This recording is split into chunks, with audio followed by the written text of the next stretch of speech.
খুদা হাফেজ, বাংলাদেশ জিন্দাবাদ। আমরা যারা পথচারী গাড়ি ড্রাইভার তাদের কাছে দুঃখ প্রকাশ করছি। আজকে আমাদের কর্মসূচি কারণ আপনাদের কষ্ট হচ্ছে, তবে আপনাদের এই কষ্ট বিদায় যাবে না। আমরা বিশ্বজনী যারা আছি, আমরা বিশ্বমানের লেখাপড়া করি, আমরা চাকরি করে পরিবার চালাই। আমাদের পরিবার কেড়ে নেওয়ার জন্য ময়দান হচ্ছে। আজকের একটু কষ্ট আগামী দিনের ফসল হিসেবে আপনাদের করে আসবে। আমাদের মাঝে ঘোষণা করেছেন বন্ধ বিশ্বকোষের নেতৃবৃন্দ, বন্ধ বিশ্বকোষের সমাজ সভাপতি খানিকের নেতৃত্বে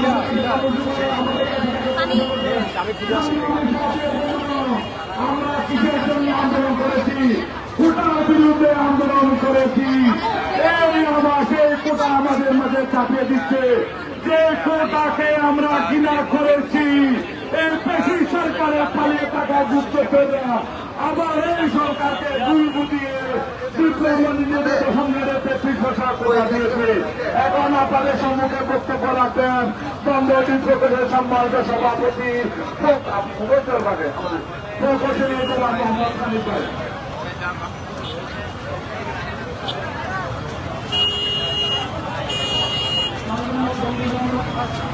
রুগী আছে একটা অ্যাম্বুলেন্স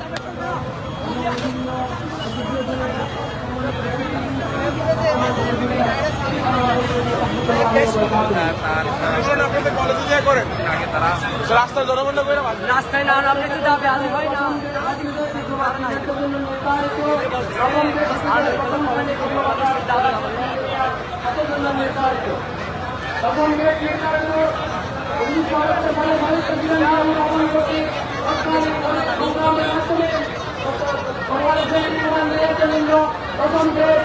প্রথম গেট নির্ধারণ করা হয়েছিল। সেই 78 সাল থেকে এই পর্যন্ত দশম গ্রেডের ডিপ্লোমা ইঞ্জিনিয়ার নিয়োগের মাধ্যমে নিয়োগ হইতে কোনো তর্ক ছিল না, বিতর্ক ছিল না। হঠাৎ করে এই 2025 সালে কিছু কতিপয় অসাধু ডিগ্রি ইঞ্জিনিয়ার তাদের মনে হয়েছে যে দশম গ্রেডে আমরা ঢুকলে মনে হয় আমরা অনেক বেশি চাকরি পাবো। আসলে তা না। দশম গ্রেড যদি ডিপ্লোমা ইঞ্জিনিয়ারদের যদি নির্ধারিত করা না হয় বা না থাকে, তাহলে বাংলাদেশের সকল পলিটেকনিক ইনস্টিটিউট বন্ধ হয়ে যাবে। এটা কি বাংলাদেশের জনগণ চায়? না। পলিটেকনিক শিক্ষা ব্যবস্থা বাঁচিয়ে রাখার জন্য বাংলাদেশে দক্ষ শ্রমিক, দক্ষ ইঞ্জিনিয়ার এবং দক্ষ প্রকৌশলী বের হওয়ার জন্য পলিটেকনিক শিক্ষা ব্যবস্থাকে প্রত্যেকটা সরকার উদ্বুদ্ধ করেছে এবং বাংলাদেশে 21টা পলিটেকনিক থেকে বর্তমানে 100 এবং প্রায় হাজারের মতো বেসরকারি পলিটেকনিক আছে। সেই পলিটেকনিক থেকে বের হয়ে বাংলাদেশ গড়ার সংগ্রামে ডিপ্লোমা প্রকৌশলীরা অবদান রাখতেছে। সেই পলিটেকনিক যদি বন্ধ হয়ে যায়, বাংলাদেশের শিক্ষা ব্যবস্থা থেকে যে পলিটেকনিক তুলে দেওয়ার ষড়যন্ত্র করছে, সেই পলিটেকনিক বন্ধ হয়ে গেলে দক্ষ কর্মসংস্থানের অভাবে বিদেশে বাংলাদেশের রপ্তানি বাণিজ্য ম্যান পাওয়ার রপ্তানি বন্ধ হয়ে যাবে, বিদেশের রেমিটেন্স প্রবাহ বন্ধ হয়ে যাবে, বাংলাদেশের অর্থনীতিতে তীব্র প্রতিক্রিয়া নেগেটিভ এফেক্ট করবে। সুতরাং আমি সরকারের প্রতি উদাত্ত আহ্বান জানাচ্ছি যে প্রত্যেকটা সরকার ডিপ্লোমা প্রকৌশলীদের উত্থানের জন্য কাজ করে গেছেন, সেখানে অন্তর্বর্তী সরকার কি বুঝে দশম গ্রেডে পিএইচডি ইঞ্জিনিয়ার প্রবেশ করানোর পদ্ধতি দিয়ে ডিপ্লোমা প্রকৌশলী বন্ধ করে পলিটেকনিক শিক্ষা ব্যবস্থাকে বন্ধ করে দিয়ে অর্থনীতিকে পঙ্গু করার ষড়যন্ত্র করছে। আমি এর তীব্র নিন্দা জানাচ্ছি।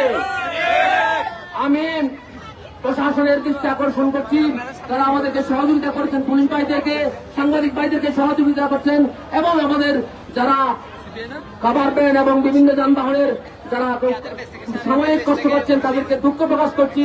এটা বাংলাদেশের অর্থনীতির জন্য আমাদের এই ব্লকেট অত্যন্ত জরুরি বলে আমি মনে করি।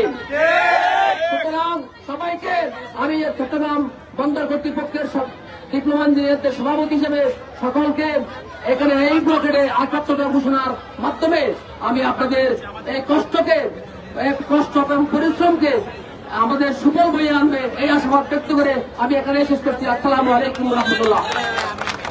ধন্যবাদ।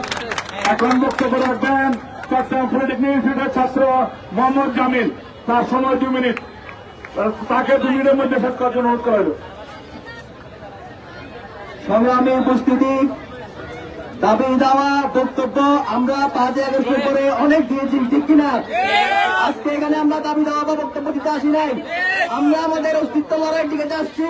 কাজেই কথা এক, আমার যদি কোনো গাড়ি যায় সে গাড়ি আমার বুকের উপর দিয়ে যেতে হবে, যদি কোনো বুলেট যায় সে বুলেট আমার বুকের উপর দিয়ে যেতে হবে।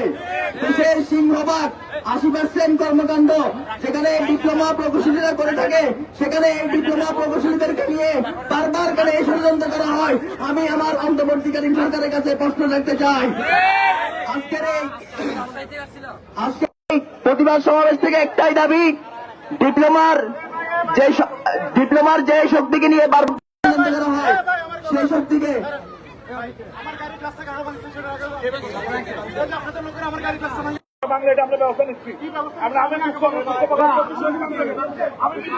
উপস্থিতি, কোন প্রকার গাড়িতে হাত দেওয়া যাবে না।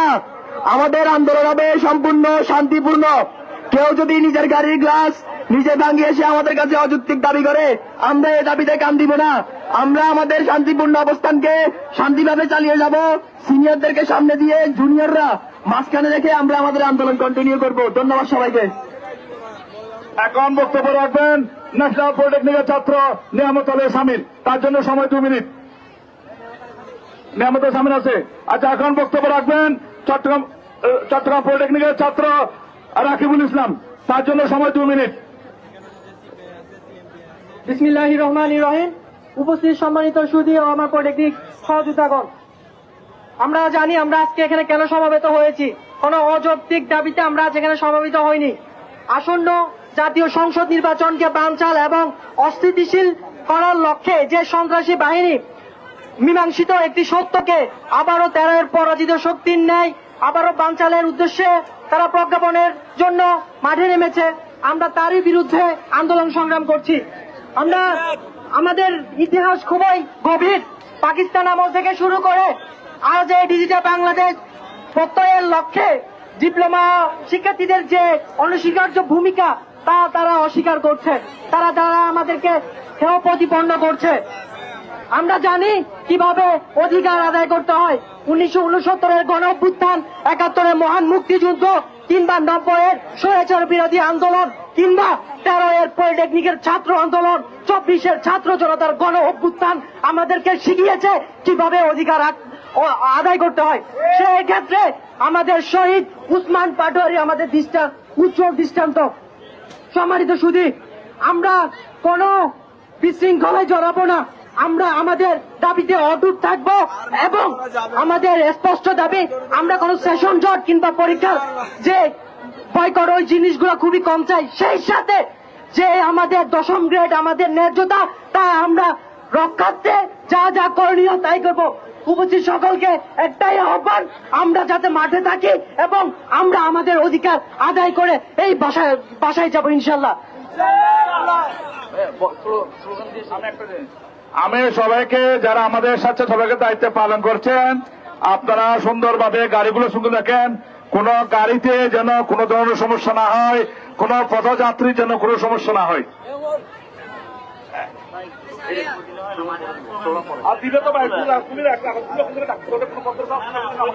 আলনুর কোথায়? আলনুর কোথায়? আলনুরকে মাইকের পাশে দেখতে যাচ্ছি একটু। স্লোগান হবে, স্লোগান হবে, রাজপথ কাঁপবে। চলো চলো, চলো চলো, চলো চলো, তরিকা দিতে, তুলকা দিতে, 300 ফরকা দিতে, এখন চলো একসাথে দিয়েছি তো রক্ত, রক্তের বন্যায় অন্যায়, রক্তের বন্যায়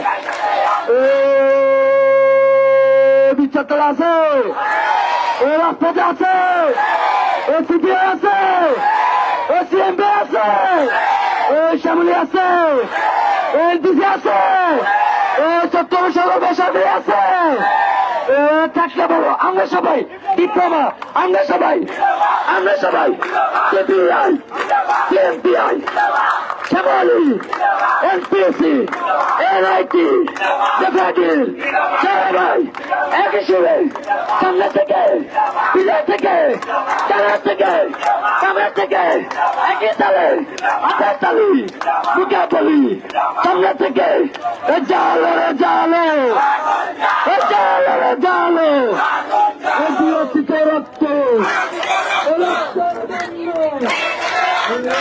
আমার অধিকার, শব্দটা আমার অধিকার, শব্দটা আমার অধিকার, শব্দটা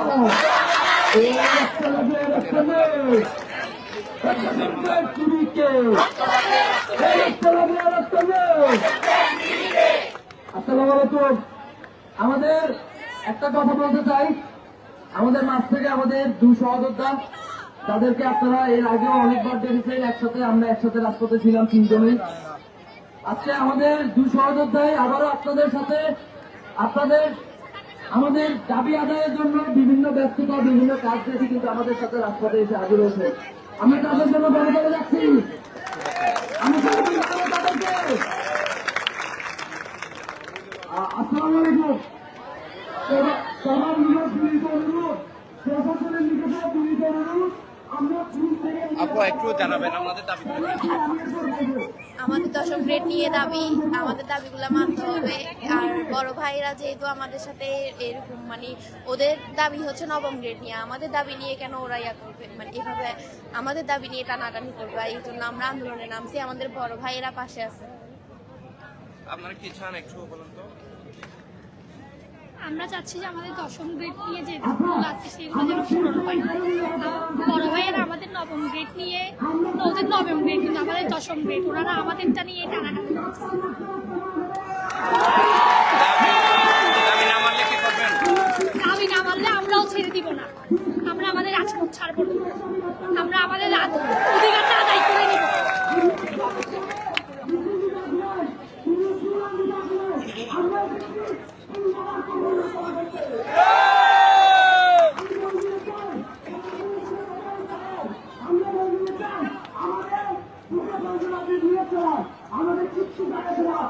দর্শক শুনছিলেন মূলত গ্রেড নিয়ে তারা বৈষম্যের কথা বলছিলেন এবং তারা বলছেন বিএসসি ইঞ্জিনিয়ারদের যে দাবি 33% কোটা সংস্কারের, সেটা যদি পাশ হয়ে যায় তাহলে সেক্ষেত্রে ডিপ্লোমা ইঞ্জিনিয়ার যারা রয়েছেন তারা সেটি মেনে নেবেন না, এমনটাই বলছেন। এবং এই তাদের যে দাবি দেওয়া সেটা যদি মেনে নেওয়া না হয় সেক্ষেত্রে তারা যে আন্দোলন সেটি কিন্তু চালিয়ে যাবেন। এবং আপনাদের জানিয়ে রাখি আজকে সকাল 11টা থেকে তাদের এই অবস্থান কর্মসূচিটা চলছে। এখানে মূলত চট্টগ্রাম নগরীতে যে পলিটেকনিক গুলা রয়েছে সেখানে সব পলিটেকনিক বিদ্যালয়ের ডিপ্লোমা যে শিক্ষার্থী রয়েছেন তারা কিন্তু এখানে অংশ নিয়েছেন এবং এখনো পর্যন্ত কিন্তু এই যে অবস্থান কর্মসূচি সেটার কারণে এখানে যান চলাচল বন্ধ রয়েছে এবং সেটি কখন স্বাভাবিক হবে সেটা এখনো বলা যাচ্ছে না। এখানে পুলিশ প্রশাসনে যারা তারাও রয়েছেন এবং তারা তাদের যে বিক্ষোভ কর্মসূচি তাদের সাথে কথা বলে তাদেরকে উঠিয়ে নেওয়ার চেষ্টা করছেন। চট্টগ্রাম নগরীর হালি শহর এলাকা থেকে এতটুকুই ছিল আমার কাছে সর্বশেষ খবরাখবর।